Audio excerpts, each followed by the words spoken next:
Boa tarde a todos, uma vez mais reunidos para estas tertúlias palestras, a que já nos habituámos na sociedade brutariana.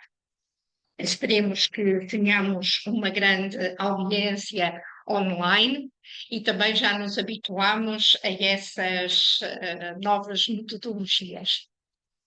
Para todos, uma palavra de agradecimento pelo apoio que têm dado a estas atividades. A palestra de hoje, na realidade, é dupla, portanto, o bilhete devia ter sido cobrado a dobrar. Uma vez que é um dois em um, ou seja, temos duas palestrantes, dois membros da sociedade, duas sócias, que vão falar uma no seguimento da outra, porque, de certo modo, os temas se tocam. Uma das palestrantes, que é a primeira, é uma novata na sociedade e uma novata nestas andanças da botânica. É a Inés, Ana Coelho, que fez um trabalho em sementes de polígala angolana. E a outra palestrante é a doutora Silvia Castro, que já é um membro habitual nestas atividades. E também vai falar sobre polígala. Quer uma, quer outra têm em comum duas coisas.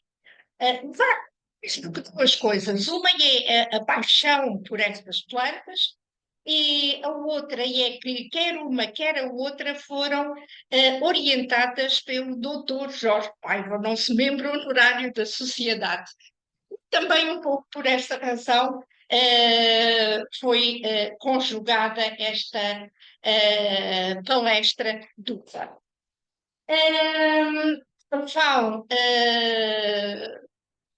vão começar a sua apresentação pela Ana Coelho, que vos vai falar inicialmente sobre um outro projeto que veio na sequência do trabalho que ela desenvolveu durante o mestrado.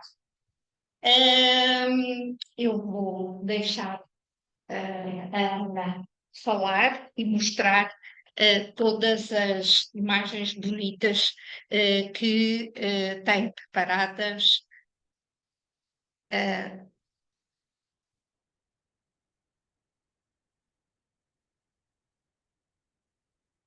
Boa tarde a todos os que estão aqui presentes e que acompanham esta tertúlia online. Eu vou falar um pouco, tal como a Dona Fátima Salva disse, sobre o projeto em que estive a trabalhar, o projeto Digital Beauty.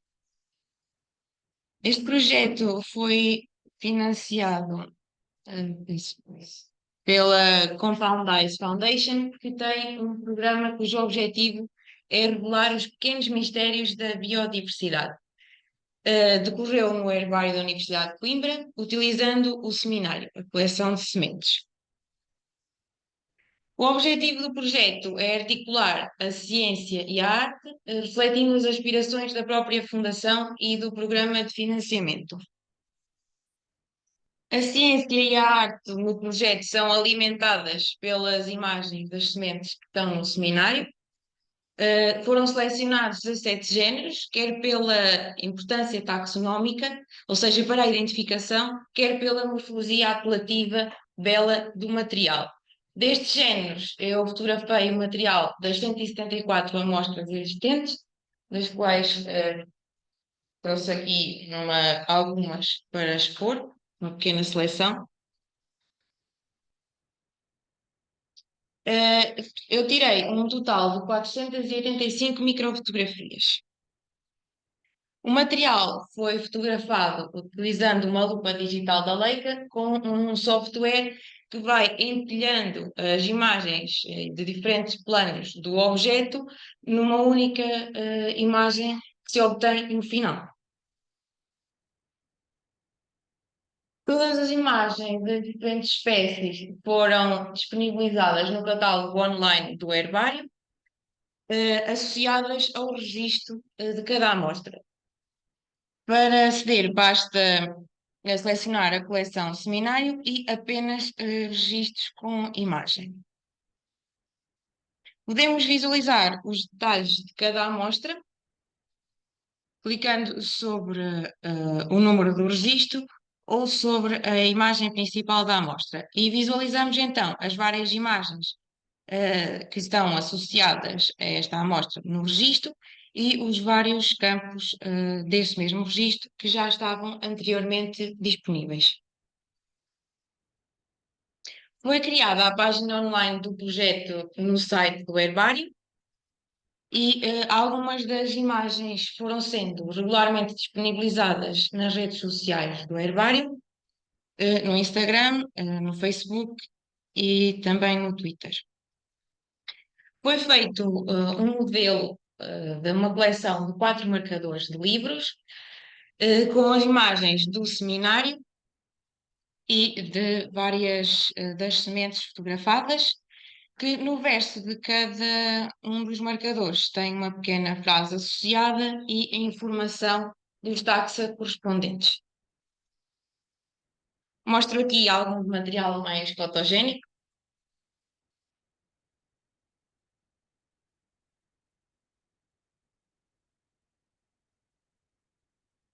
As imagens falam por si.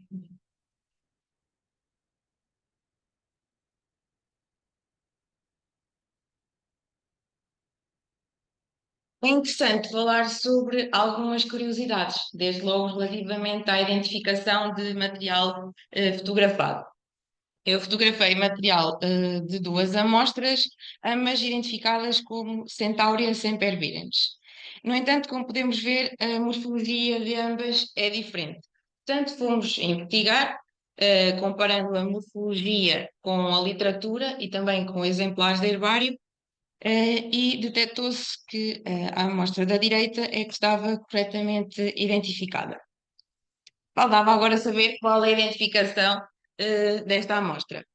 Partindo então do local de colheita, Pinheira, Serra da Boa Viagem, fomos ver quais os taxa de Centauro e géneros próximos que estavam sinalizados para este local, para finalmente comparar a morfologia do material da amostra, incluindo brácteas, com a de exemplares de herbário destes taxa.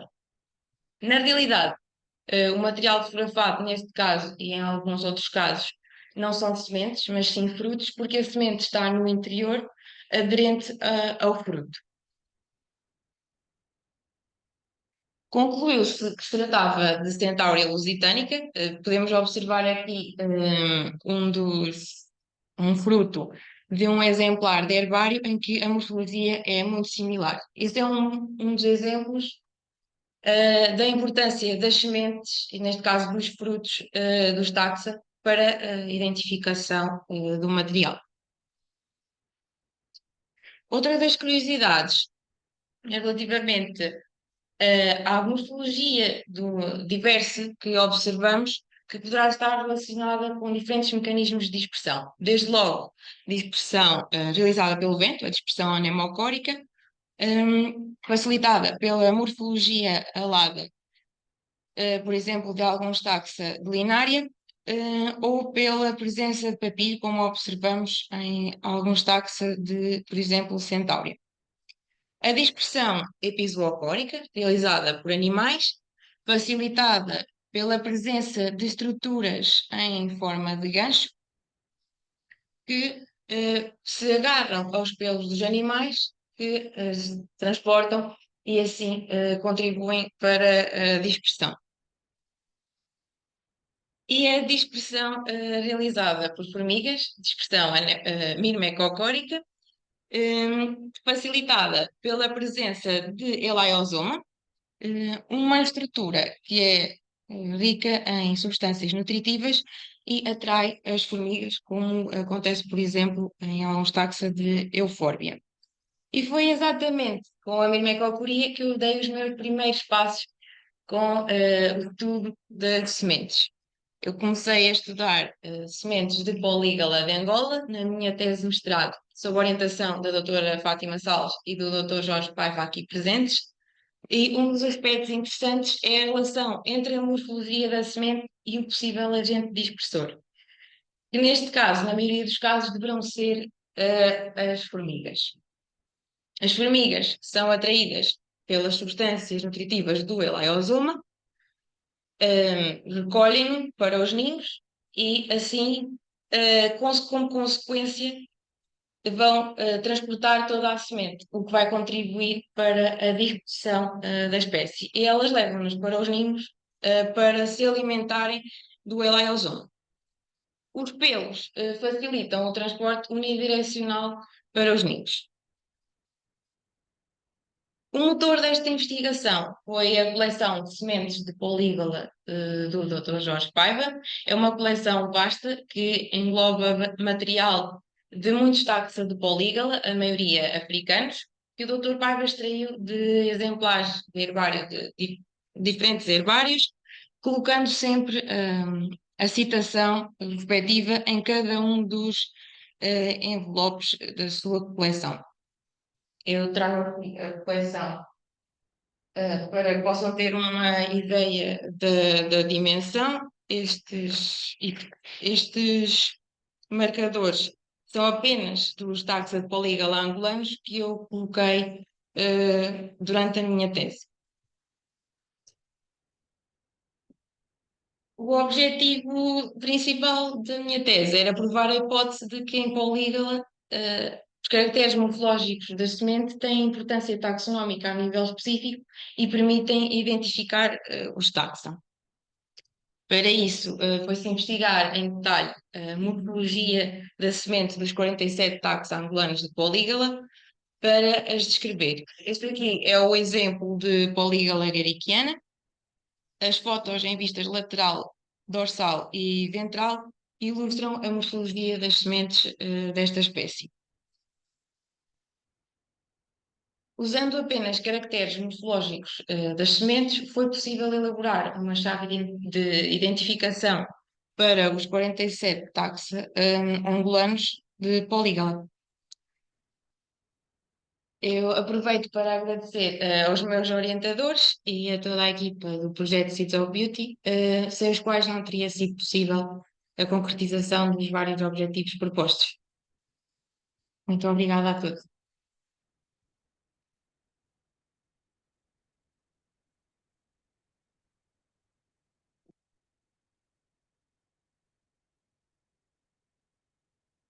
Passamos à segunda fase, não é? Isso. Fazemos as perguntas então, pode ser? Deixamos as perguntas para o fim e se calhar passamos para a segunda fase das nossas tertúlias de hoje. Eu vou passar para a segunda apresentação, rapidamente.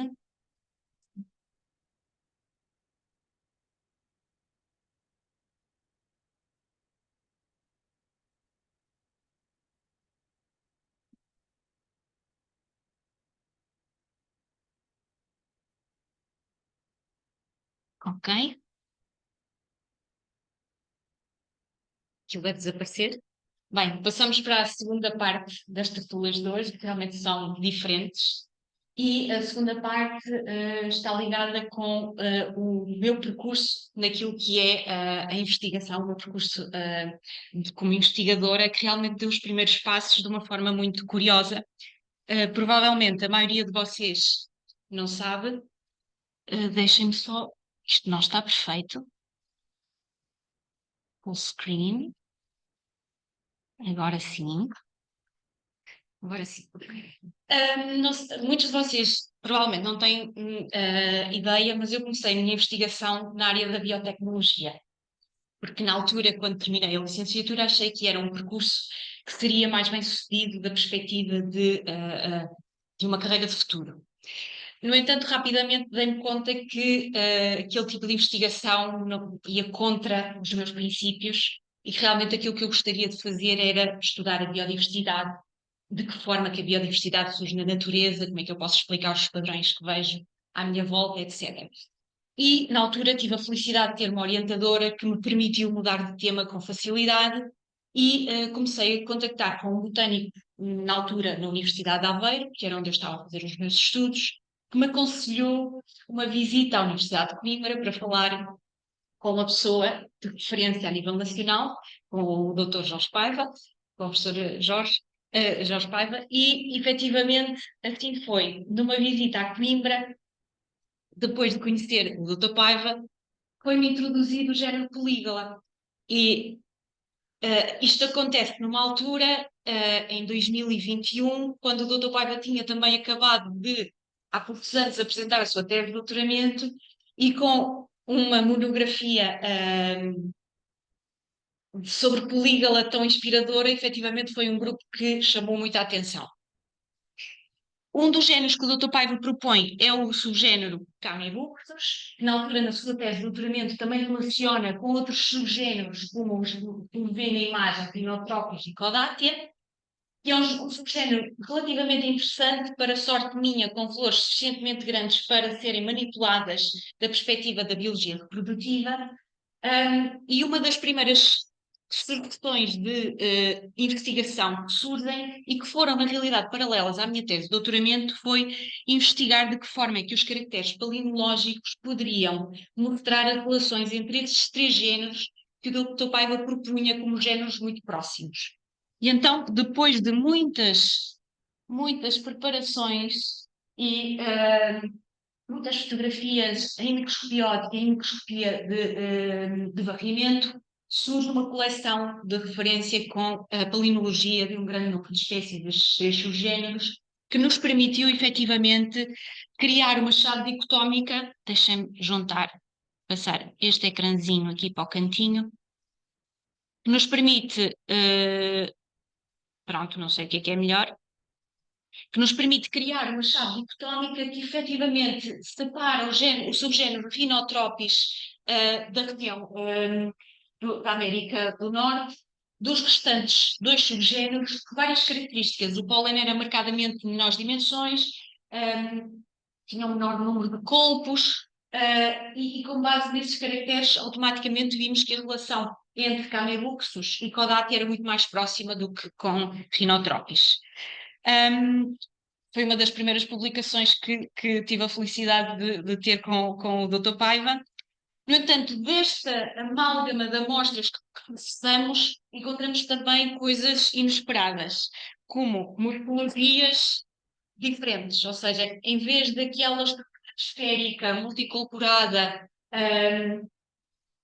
com o mendocino sempre no eixo equatorial, encontramos grãos de pólen com forma de rim, que automaticamente nos indicava que aquela espécie que estava, aquele conjunto de espécies que estava inicialmente identificado como polígala, claramente teria que pertencer a um género completamente diferente.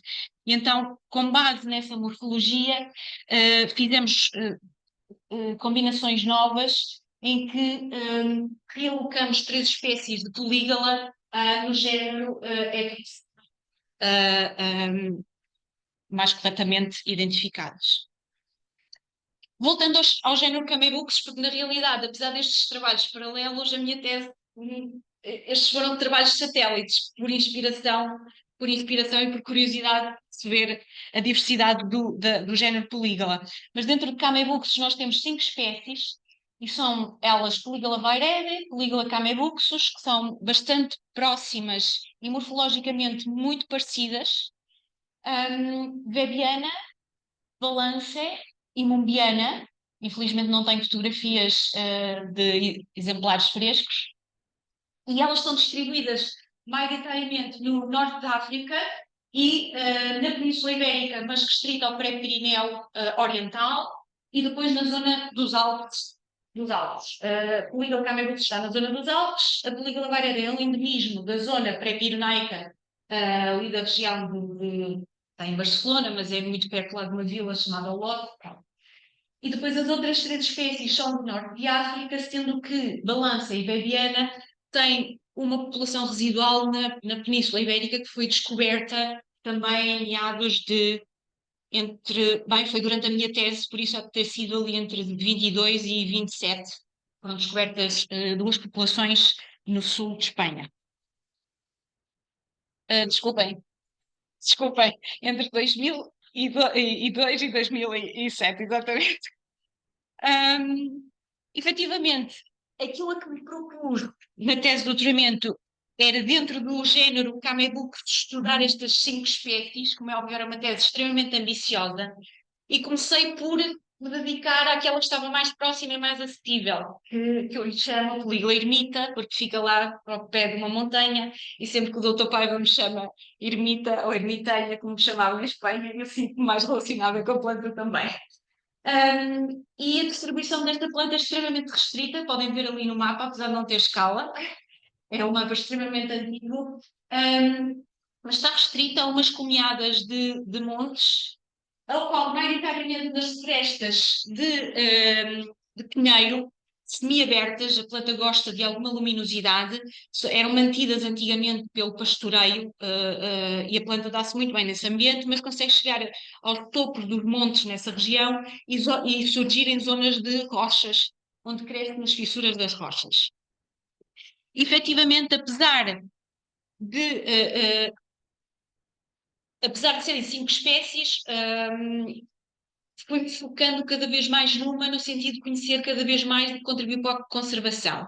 E, efetivamente, depois de pesquisar toda a bibliografia existente em Polígula, eram imensas as estratégias reprodutivas dentro deste género, desde espécies com múltiplas cores de corola, o que nos sugere que possa ter múltiplos polinizadores e comunidades de polinizadores diferenciadas, e isso tem um peso muito importante no que diz respeito à diversidade genética, isolamento reprodutivo, etc.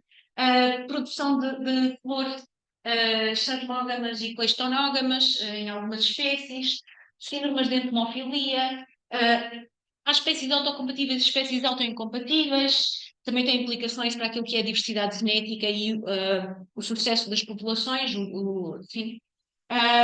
Algumas têm a capacidade de autopolinizar-se no final de vida, como uma garantia de reprodução sexual, que chamam delayed self-pollination, e algumas delas até provocam isolamento reprodutivo com base nas suas morfologias, porque fazem com que o pólen se deposite em diferentes zonas do corpo do polinizador e conduza ao isolamento reprodutivo numa dada comunidade. Ou seja, tem todo um fascínio à volta do sistema de reprodução. Efetivamente, era uma área que eu queria explorar.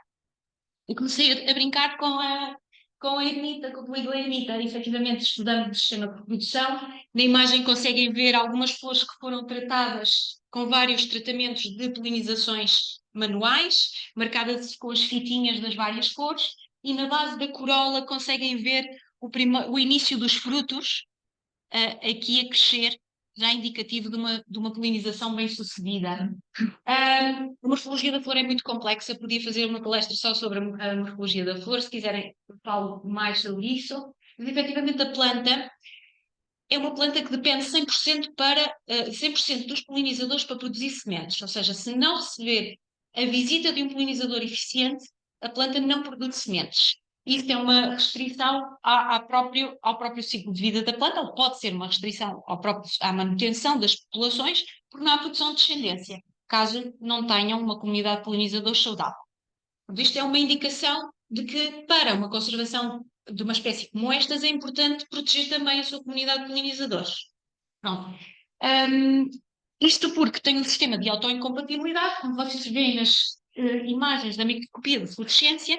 Na primeira é uma polinização com pólen próprio, em que a própria planta bloqueia o desenvolvimento dos tubos polínicos, e a segunda é uma polinização com pólen que nós chamamos outcrosser ou xenógamo, que vem de uma planta que é um genótipo diferente, okay, que não é um parente, e o desenvolvimento dos tubos dá-se de forma totalmente normal.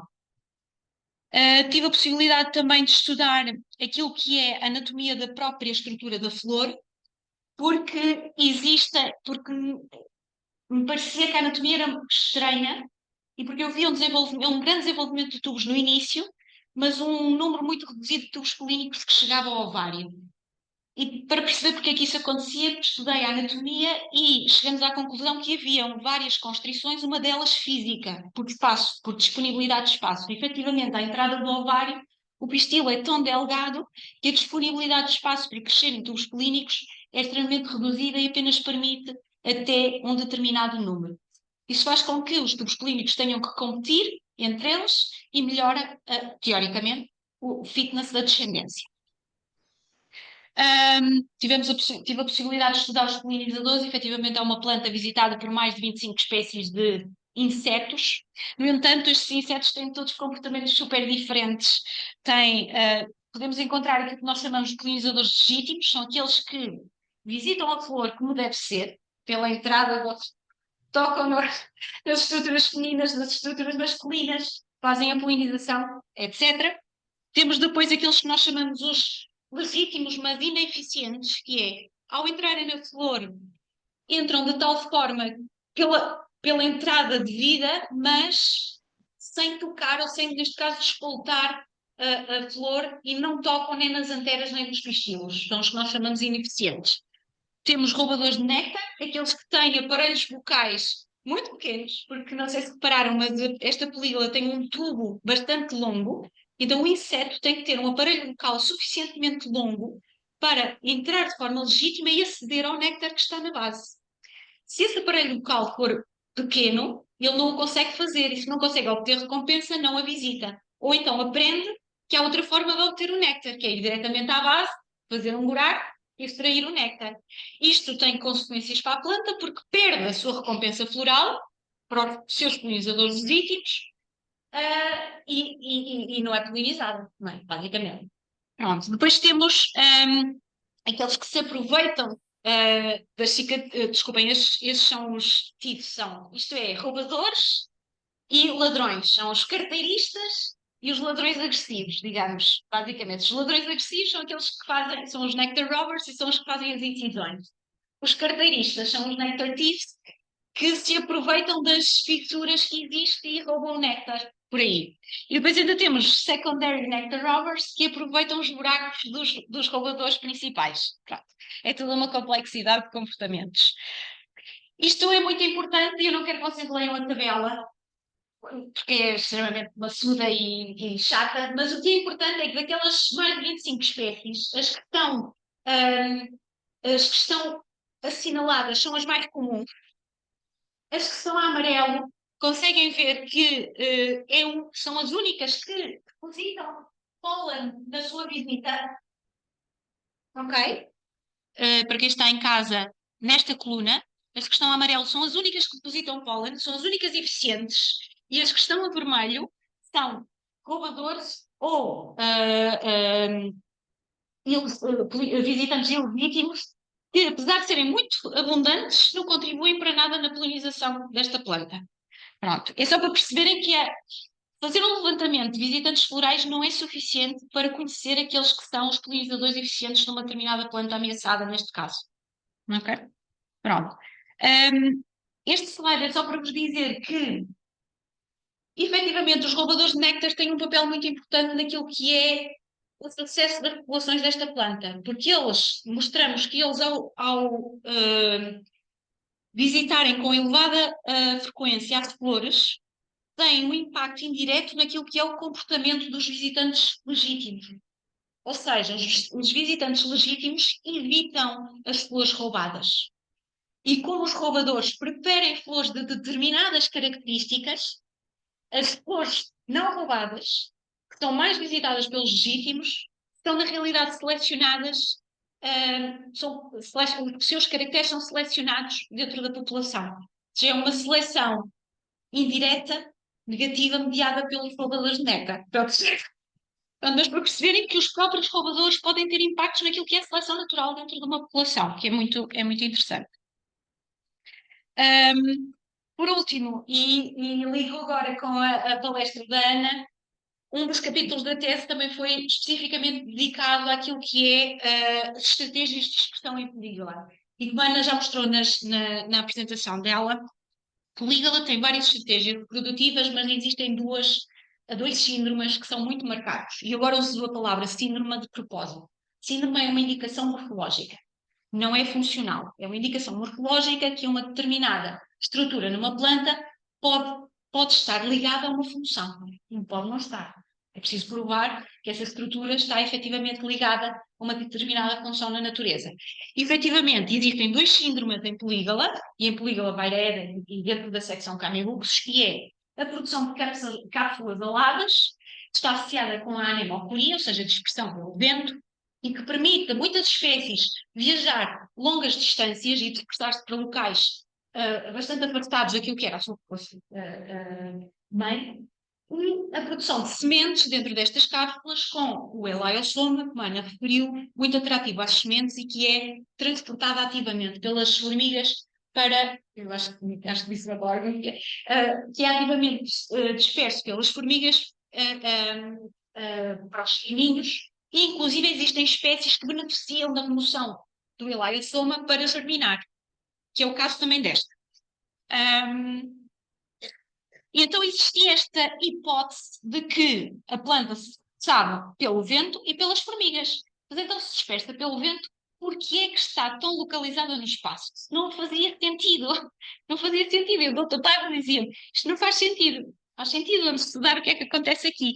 E, efetivamente, aquilo que nós fizemos foi um conjunto de experiências com tiras pegajosas à volta das plantas para perceber a dispersão num rango curto, não é? Numa distância curta. Fizemos experiências que nós chamamos de cafetaria, em que oferecemos, podem ver nesta imagem, eu vou usar o gato que é para verem em casa, podem ver nesta imagem que existem vários tratamentos. Na realidade existem, metade deles estão com sementes com elaiosoma e outra metade sem elaiosoma, para provar a importância do elaiosoma na atração das formigas, e depois há delas expostas a roedores, ou só expostas a formigas, protegidas de todos, como um controle, etc. E o que realmente provamos é que o elaiosoma é fundamental, é importante ter o elaiosoma para ser disperso pelas formigas. Efetivamente existe alguma predação por roedores, mas é baixa. E pronto, ou seja, está aprovada a mirmecocoria. Ok? A dispersão, a dispersão anemocórica, vocês podem ver a escala, a distância é muito pequena. Nós conseguimos ver que 95% cai dentro de nem 20 centímetros da planta. Parece que está a funcionar por barocória, na realidade. Uma coisa estranha, mas sim. Se não fica por aqui. O que acontece, então, o que é que nós fizemos? Ok, vamos ver isto no terreno, vamos oferecer os raminhos com as sementes às formigas e vamos ver o que é que acontece. Se caem as sementes, se cai o fruto, o que é que acontece? Não é? Muitas horas de observação, muita paciência. E o que é que nós vimos? Primeiro, isto foi muito importante para ver que espécies de formigas é que interagiam com as sementes e quais, e o que é que elas faziam. E conseguem ver ali, estão 2 colunas realçadas por 2 razões. Uma delas é uma classificação do tipo de interação, que eu já vou justificar, e a outra é a distância que elas percorrem. Ok? Então nós temos um primeiro grupo que tem uma interação que pode ser desde negativa até positiva, que são as crematogastas, porque estas formigas podem ser positivas porque podem pegar na semente e dispersá-la para ninhos, podem ser neutras no sentido em que às vezes predam o elaiosoma, mas deixam partes do elaiosoma sem afetar a atratividade da semente, ou seja, depois virão outras formigas que a levam, e pode ser negativa no sentido em que observamos a habilidade da formiga para roer o elaiosoma e deixar a semente dentro da cápsula, ok? Simplesmente. Então é uma interação negativa porque remove a atratividade diretamente da planta. Faz um buraquito, tira o elaiosoma e vai-se embora com o elaiosoma, que é mais levezinho, ok? Pronto. Depois temos aquelas que nós consideramos são as fórmicas, as espécies do género fórmica, têm capacidades, são formigas grandes, que têm uma capacidade de dispersão bastante grande, vocês verem ali no final, e então é aquela que tem a interação mais positiva, ou no sentido de dispersar para longe da planta-mãe, okay? Porque isso também pode ser negativo, mas pronto. Nesse sentido, de distância da planta-mãe, tem um papel positivo.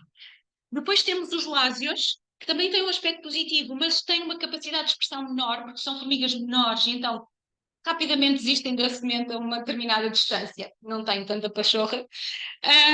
E depois existem umas últimas que são diminutas, que são Temnotórax, são vários géneros, mas são formigas que se calhar não chegam aos 3 milímetros, se calhar não chegam aos 2 milímetros, são mesmo muito pequenas. E o que acontece é que elas trepam para a planta e fazem aquilo que a crematogaster faz. Começam a roer o ileossoma e levam na dimensão do seu corpo, aquilo que elas conseguem levar. E vão diminuindo a atratividade do ileossoma, por isso é que ele está de negativo a neutro, porque por vezes são tão pequenas que não interferem com as interações com outras formigas. Pronto. Isto para justificar os 3 meses no campo, não é, doutor Paiva? Eu tinha que justificar o tempo todo que lá estive. O que é, pronto, depois isso para vos mostrar que estas comunidades variam quer no espaço, quer no tempo. Ou seja, as comunidades de formigas flutuam, por isso as interações e as potenciais pressões seletivas que podem exercer também flutuam. Pronto, é uma nota. E aqui tem o que é que acontece na maioria das plantas de polígala, que é, o que acontece é que a cápsula, assim que começa a abrir, na primeira imagem que vem, existem logo formigas a rondar a cápsula. Ou seja, a cápsula ainda está verde, mas já disponibiliza as suas sementes antes de deixar a planta-mãe. Então o que acontece é que as formigas recolhem a semente, e isso foi preciso muito tempo. Esta formiga foi muito insistente, teve mesmo muito tempo, porque é todo o processo, exceto a primeira imagem, todo o processo. Ou seja, vocês conseguem ver que nesta imagem as asas estão relativamente, ligeiramente abertas, mas ela forçou a cápsula. Ela esteve lá e enquanto não conseguiu tirar, e esta é sempre a mesma formiga, esta aqui também, ok? Mas conseguiu. Pronto, o que é que acontece? Isto, o que acontece é que a cápsula alada existe, mas neste momento não tem função nenhuma, porque as sementes, se não forem removidas pelas formigas, caem por barocória ao solo. Ou seja, não tem uma função. Okay? E daqui eu acho que, em certa medida, é um dos fatores que pode estar a contribuir para uma distribuição mais restrita da planta ao local onde existe. Né? Pronto. Eu esqueci-me de mostrar uma coisa que eu gostava de vos mostrar também, já agora, que eu espero que ele carregue. E pronto, isto foi filmado na localidade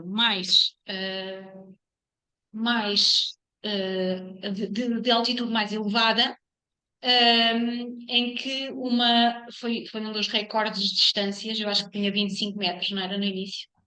E depois acho que a perdemos porque se meteu por algum sítio e então percorreu metade da população de um lado para o outro com a semente.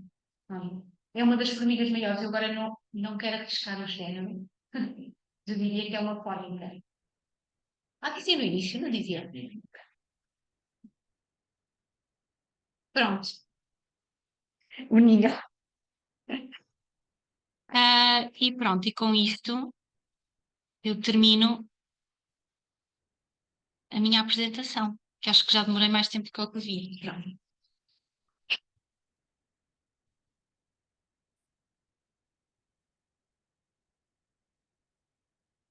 Ana, anda para o pé de mim. E agora aceitamos perguntas. Não há dúvida nenhuma que há aqui interações absolutamente fascinantes que nos deixam com imensa vontade de acampar durante 3 meses e uma máquina fotográfica e uma máquina de filmar. Parabéns pela persistência e paciência que foi provada neste êxito. São duas palestras que se completam. Conhecem subejamente Silvia Castro e ficaram agora a conhecer também a Ana Coelho, a nova aquisição para esta causa, e acertam-se técnicas. né? Eu estou maravilhado, por exemplo, né? E maravilhado com a resposta que o tal seja na altura que foi. Eu ainda pensei, não vai conseguir, era preciso um isolamento de muitos metros. Mas eu queria só dizer a Sílvia primeiro uma coisa. Eu estudei academia de alguma delas, não foi fácil, e vi que a semente não dominava. E depois lembrei, faltava o trabalho da formiga. E então, no laboratório, tirava o aerosol e então as sementes terminavam. Era que a formiga tem o trabalho de facilitar a germinação, porque eu precisava de resto de para calcular o número de cromossomos. Mas estou maravilhado com o teu trabalho. Mas já está, e além disso, depois fomos para o outro género que eu tinha distinguido da Alzheimer e publicamos coisas particularmente na parte asiática, onde há mais da Alzheimer, e eu fico contente de que aquelas combinações novas na flora da China ainda lá estão válidas. E agora uma coisa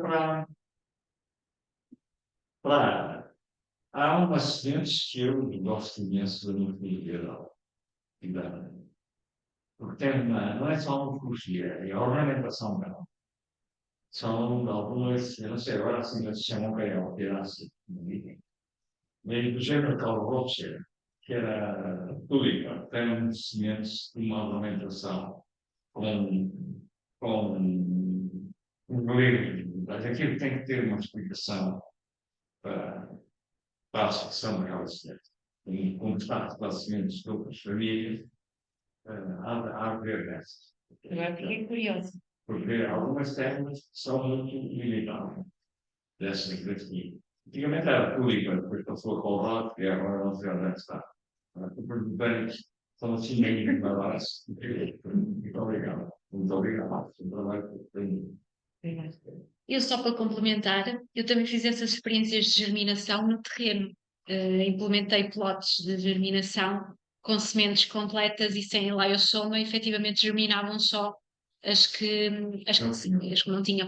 E na altura consegui colocar sementes em que o elaiosoma foi mesmo promovido pelas formigas, porque como tinha aquela interação em que elas removiam diretamente nas plantas, fui juntando sementes e depois foi possível fazer a experiência mesmo, ou seja, não fui eu que as tirei, foram mesmo as formigas. Nesse caso, é um caso que os ferem e desinfetem. E, portanto, que acabam por não dar razão das pessoas que não. Sim, Isso vai ter uma consequência. Sim. E agora é que os roubadores escolhem flores maiores. E então os legítimos tendem a visitar as flores menores. E, teoricamente, segundo os modelos matemáticos, está a haver mesmo uma pressão negativa sobre os caracteres de dimensão, efetivamente. Nesse caso, uma vez que o bem não tem qualquer ação de expressão, acaba por ser uma ideal. Sim, teoricamente, se não tem função nenhuma, se consumir, se representar um gasto, um custo para a planta, evolutivamente tenderá a diminuir. Se isso não representar nenhum custo, é um apêndice que é mantido, como o nosso apêndice, e pronto, e está lá, também não incomoda. Sim, é isso.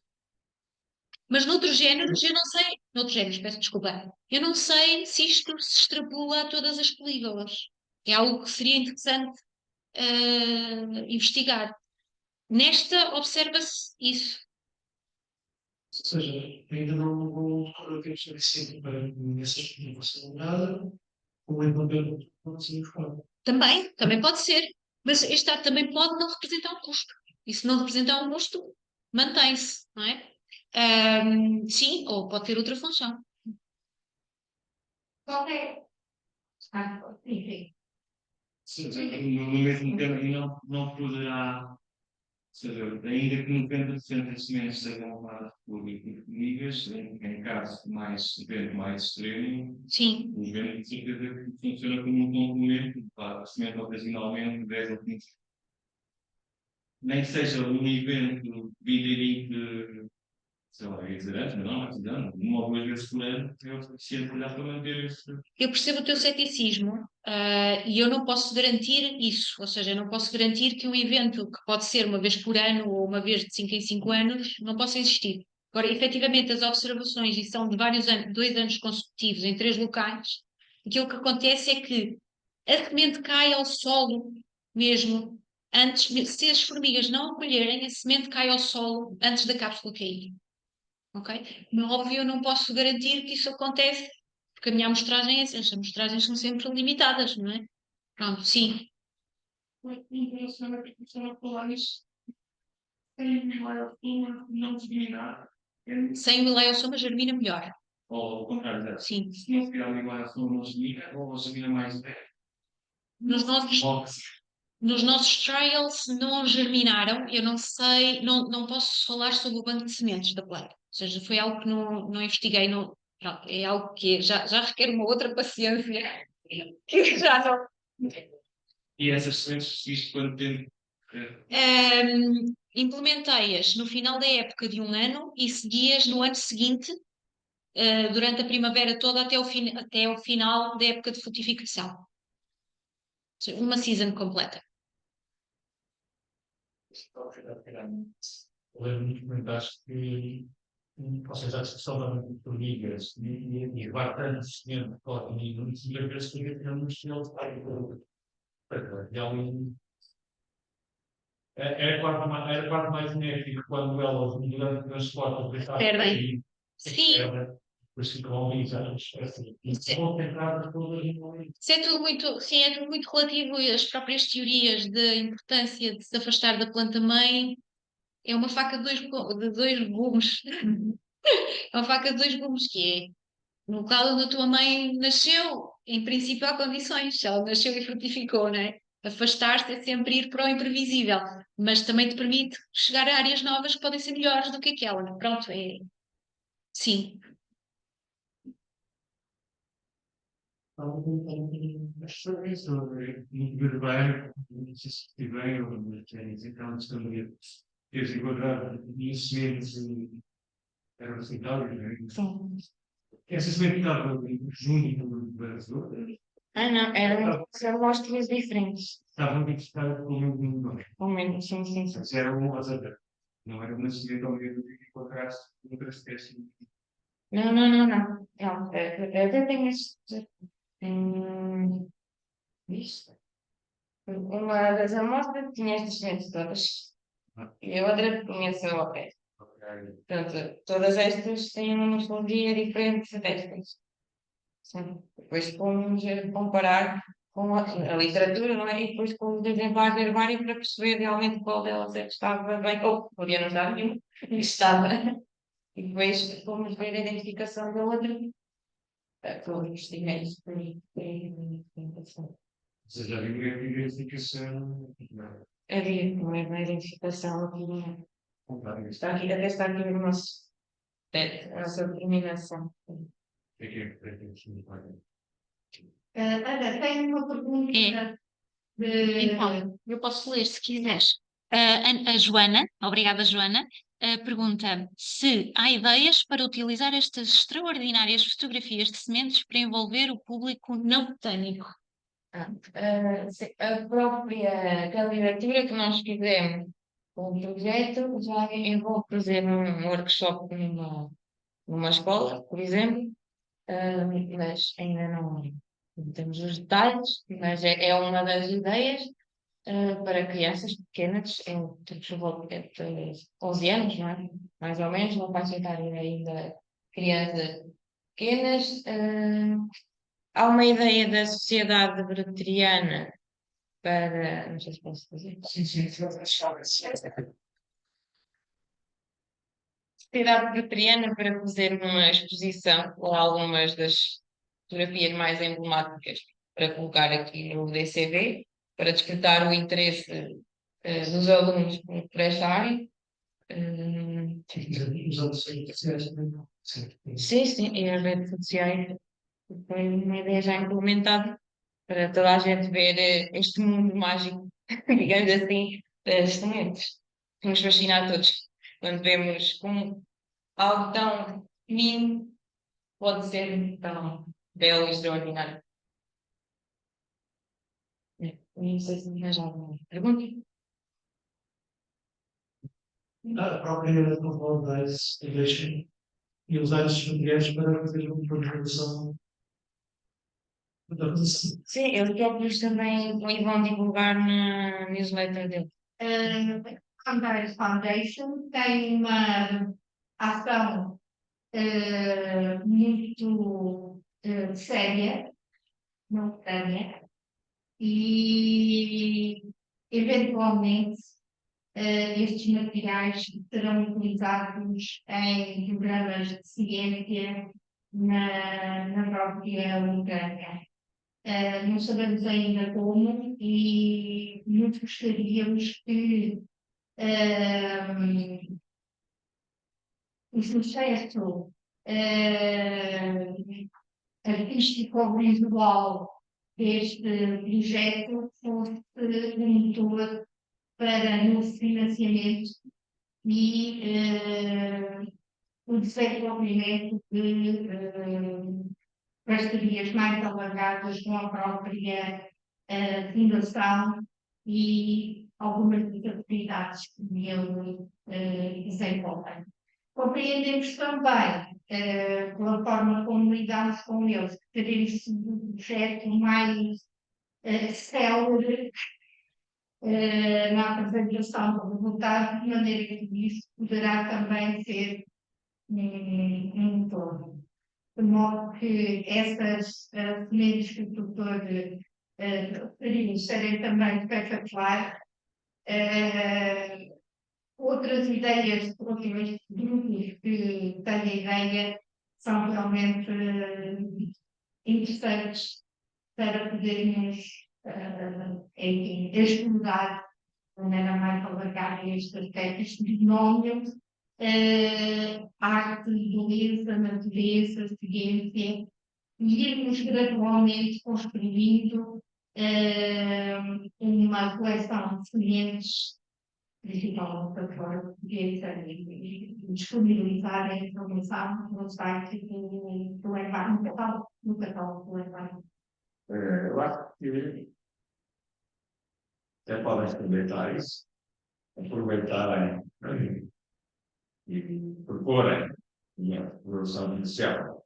Uma coisa que não aconteceu, por vir a casa de uma familiar, que é que estava, exato, brilhante, atuado, com imagens de cores marinhas, de cores sérias, de viagens, micro-aulas, não é? Todas as origens, onde é que eles foram buscar isso? Tinham umas toalhas com imagens semelhantes. Espetacular. Mas a própria fundação, que tem características muito especiais, poderá desenvolver aspectos mais interessantes do ponto de vista de divulgação da ciência e da arte. A ciência e da arte. Só a importância taxonómica que esse microprojetos a Ana conseguiu, eu tive dúvidas das conseguisse fazer uma chave de identificação só com caracteres pacientes para distinguir não uma dezena de espécies, mas várias espécies do género nem é bom. Pois também estou.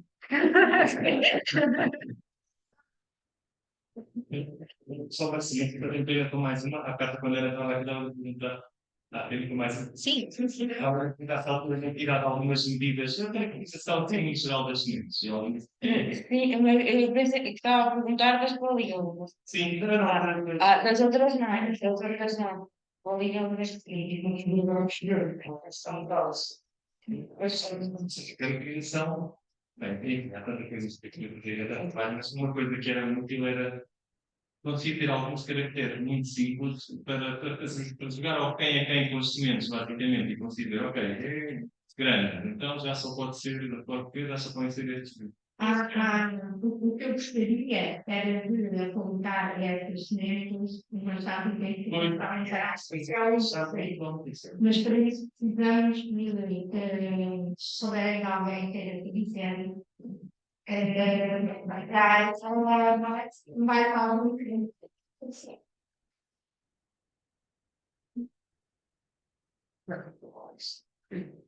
Se ela pudesse utilizar, não utilizou caracteres assim, no shopping também, com igualmente, não é? Tudo sem dúvida, das polígonas. das polígonas e a máscara de animal. Claro. Sim.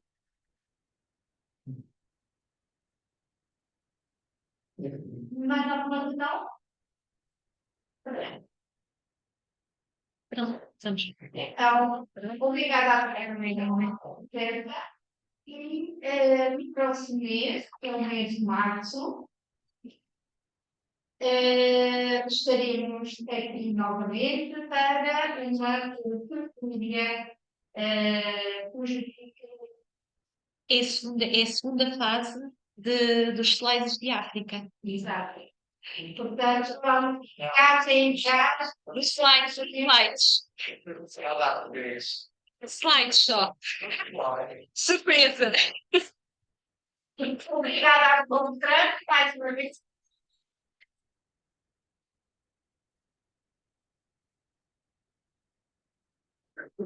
Obrigada a todos em casa. Até à próxima.